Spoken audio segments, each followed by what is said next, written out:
Hello and welcome back to our channel. So today in this video we will be discussing about how to change password in your Exodus wallet. So without wasting much of our time, let's get straight into the video. So to change password in your Exodus wallet, all you need to do is simply tap open the Exodus app in your MacBook. Once you open it, you need to now tap on backup.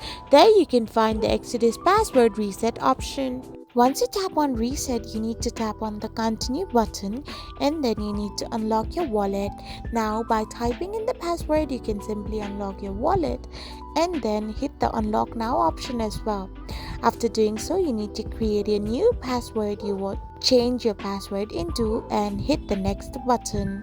After doing this, you need to now memorize your password by typing it again. After you have typed in your password, you need to hit the next button and then you have to see the 12 words recovery phrase. Now once you have seen the recovery phrase, you need to tap on the done button as well. After you have tapped on the done button, you need to now check your paper backup and give the appropriate answer for the question and hit the done button again. After you do so, you will be able to change your password in your Exodus wallet. I hope you found this video helpful, so don't forget to hit that subscribe button and do give us a thumbs up. We will be back again with these informative videos.